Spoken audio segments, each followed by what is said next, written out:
Assalamualaikum warahmatullahi wabarakatuh. Kami dari kelompok 12R02 akan membahas tentang teori kepribadian dari Mekre dan Costa. Selamat menyaksikan. Berikut anggota kelompok kami. Yang pertama ada Aji Karang, yang kedua Amelia Patricia, dan yang ketiga Laila Riana Rasyada. Nah, di slide ini kita akan membahas mengenai biografi dari Mekre dan Costa. Pertama, kita akan membahas mengenai biografi Mekre. Nah, jadi Roger Mekre lahir pada 28 April 1949 di Merrillville, Missouri, kota yang terletak 100 mil di utara kota Kansas dengan penduduk 13.000 orang. Mekre merupakan anak bungsu dari 3 orang anak, pasangan Andrew Mekre dan Alice Elaine Mekre. Nah, ia sejak kecil berminat pada ilmu pengetahuan dan matematika, lalu kuliah mengambil jurusan filsafat di Michigan State University, namun tidak terlalu senang dengan sifat dasar filsafat. Ia lalu melanjutkan pasca sarjana jurusan psikologi di Boston University dan tertarik dengan studi psikometri Raymond Cattell. Studi Mekre atas sifat-sifat kepribadian selama dalam program pasca sarjana relatif merupakan usaha yang dilakukan sendiri, diam-diam dan tanpa banyak dukungan. Ternyata, pendekatan tersebut cukup sesuai dengan kepribadiannya yang cenderung diam dan introvert. Nah, pada tahun 1975, ia dikirim oleh pembimbingnya untuk bekerja sebagai asisten riset dari seorang psikolog bernama James Fozard, yang kemudian merujuknya kepada psikolog kepribadian lain yang juga pengajar di University of Massachusetts, yakni Paul T. Costa, Jr. Nah, Costa ini lahir pada 16 November tahun 1942 di Franklin, New Hampshire, dari pasangan Paul T. Costa dan Esther Fasil Costa. Gelar sarjana psikologi diperolehnya dari Clark University, sedangkan gelar master dan PhD didapat dari University of Chicago. Nah, di Chicago, ia bekerja sama dengan Salvatore Armadi dalam menerbitkan buku teori kepribadian humanistik. Costa dan istrinya, Cassandra Costa, memiliki 3 orang anak, yaitu Nina, Laura, dan Nicholas. Setelah menerima gelar PhD, ia sempat mengajar di Harvard lalu di University of Massachusetts tahun 1978. Ia mulai bekerja di National Institute on Aging Gerontology Research Center sebagai kepala bagian stres dan coping.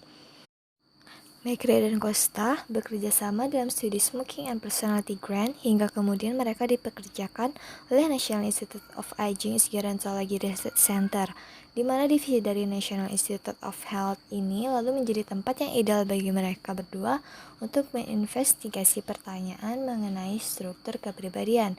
Studi mereka selama 40 tahun memberikan peran penting untuk studi atas sifat dalam sejarah analisis struktur kepribadian.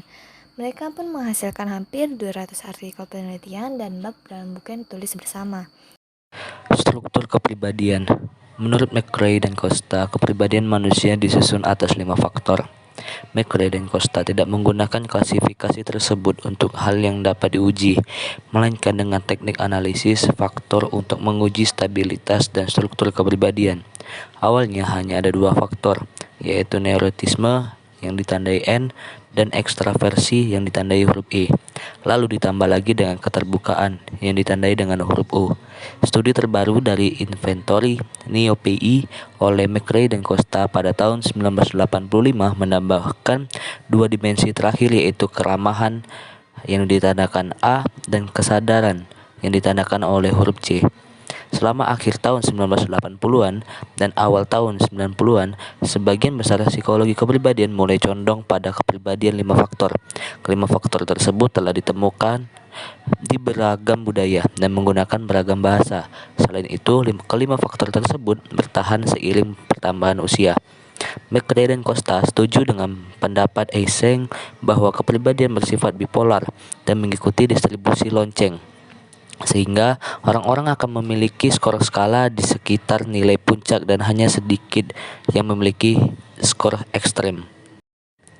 Di dalam tabel terdapat model kepribadian, skor tinggi dan skor rendah. Ekstraversi untuk skor tinggi, ekstraversi penuh kasih sayang, mudah bergaul, banyak bicara, menyukai kesenangan dan bersemangat. Untuk skor rendah, tidak peduli, penyendiri, pendiam, serius, tidak berperasaan. Kemudian model kepribadian yang neurotisme untuk skor tinggi, pencemas, temperamental, sentimental, emosional, dan rentan. Dan untuk skor rendahnya, tenang, terkadang temperamen, bangga dengan dirinya sendiri, tidak emosional dan kuat. Untuk keterbukaan, untuk skor tingginya, imajinatif, kreatif, inovatif, penasaran, dan bebas. Untuk skor yang rendah, realistis, tidak kreatif, konvensional, tidak penasaran, konservatif. Untuk keramahan, berhati lembut, mudah percaya, dermawan, ramah, toleran, bersahabat. Untuk skor rendahnya, keras hati, penuh kecurigaan, pelit, bermusuhan, kritis, dan lekas marah. Untuk yang kesadaran, untuk skor tinggi, teliti, bekerja keras, teratur, tepat waktu, ambisius, dan gigih. Untuk skor yang rendah, ceroboh, malas, tidak teratur, terlambat, tidak punya tujuan, dan mudah menyerah. Kemudian, evaluasi teori 5 faktor. Pada awal kemunculannya, kelima faktor McRae dan Costa tidak lebih dari sekedar klasifikasi atas sifat-sifat kepribadian. Pada akhir 80-an, McRae dan Costa mulai yakin bahwa mereka dan para ilmuwan lain telah menemukan struktur kepribadian yang cukup stabil. McRae dan Costa menolak teori-teori terdahulu yang mereka anggap terlalu bergantung pada pengalaman klinis dan spekulasi pasif. Kemudian pada tahun 80-an, perbedaan dari teori klasik dan teori modern semakin terlihat jelas. Hal inilah yang menjadi dorongan McRae dan Costa untuk menemukan teori alternatif yang lebih dari sekedar klasifikasi 5 faktor sifat-sifat kepribadian. Menurut McRae dan Costa, hal yang paling mendasari agar tercapainya teori alternatif ini adalah teori alternatif ini harus mencakup perubahan yang telah terjadi selama 25 tahun dan juga tetap terikat pada prinsip empirik yang terjadi pada selama penelitian. Maka selama 25 tahun McRae dan Costa terus mengembangkan model 5 faktor ini hingga menjadi teori 5 faktor. Unit-unit dalam teori 5 faktor terbagi atas satu komponen inti kepribadian yang terdiri atas kecenderungan dasar. Kecenderungan dasar adalah salah satu komponen dasar kepribadian seiring dengan karakteristik adaptasi, konsep diri dasar biologis, biografi objektif, dan pengaruh eksternal. Esensi dari kecenderungan dasar adalah dasar mereka di biologis serta stabilitas mereka di antara waktu dan kondisi. Berikutnya dari segi karakteristik adaptasi, yaitu struktur kepribadian yang dipelajari berkembang saat manusia beradaptasi dengan lingkungan. Perbedaan yang mendasar antara kecenderungan dasar karakteristik adaptasi terletak pada fleksibilitasnya.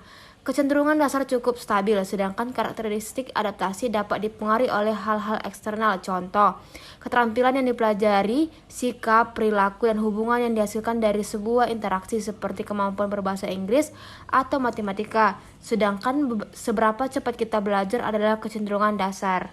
Dari segi konsep diri, yaitu menjelaskan bahwa konsep diri terdiri dari pengetahuan, pandangan, dan evaluasi tentang diri sendiri dengan cakupan dari beragam fakta atas sejarah personal sampai identitas yang memberikan suatu perasaan memiliki tujuan dan kesatuan dalam hidup. Yang kedua, komponen sekunder yang terdiri atas dasar biologis.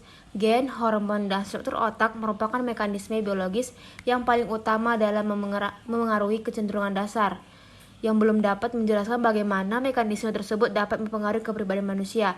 Akan tetapi, bidang genetika dan perkembangannya telah menjelaskan bagaimana mekanisme biologis mempengaruhi perilaku manusia.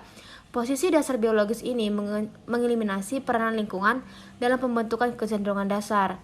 Berikutnya dari segi biografi objektif, adalah apapun yang dilakukan, dipikirkan, dan dirasakan seseorang sepanjang hidupnya.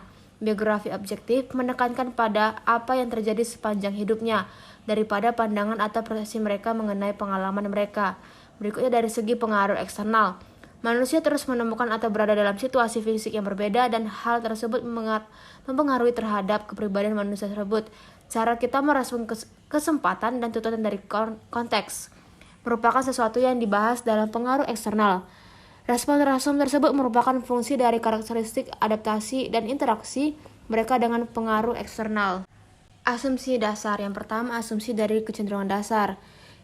Memiliki 4 asumsi, yaitu individualitas, asal, perkembangan, dan struktur.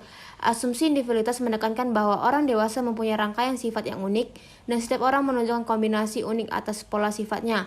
Asumsi asal mempunyai pendirian yang jelas meskipun cukup kontroversial, yaitu lingkungan keluarga yang tidak mempunyai peran dalam pembentukan asumsi dasar.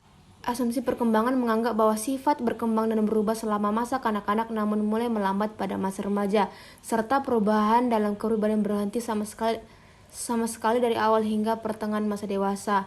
Asumsi struktur menyatakan bahwa sifat memiliki organisasi hierarki dari yang sempit dan spesifik menuju ke yang lebih luas dan umum. Yang kedua, asumsi dari karakteristik adaptasi. Asumsi dari karakteristik adaptasi menyatakan jika seiring berjalannya waktu manusia beradaptasi dengan lingkungan mereka dengan mengumpulkan pola pikiran, perasaan, dan perilaku yang konsistensi dengan sifat-sifat kepribadian mereka serta adaptasi yang dialami sebelumnya. Sifat mempengaruhi cara kita beradaptasi terhadap perubahan dalam lingkungan kita. Yang kedua, maladaptasi mengidentifikasi bahwa respon kita tidak selalu konsisten dengan tujuan personal dan nilai-nilai budaya, kebiasaan, sikap, dan kompetensi yang membentuk karakteristik adaptasi yang terkadang menjadi sangat kaku atau kompulsif hingga menjadi maladaptasi. Yang ketiga adalah asumsi fleksibilitas, yaitu suatu asumsi yang menyatakan bahwa kecenderungan dasar dapat menjadi relatif stabil sepanjang kehidupan, namun karakteristik adaptasi tidak seperti itu. Demikian penjelasan dari kelompok kami mengenai McRae dan Costa. Sekian dan terima kasih.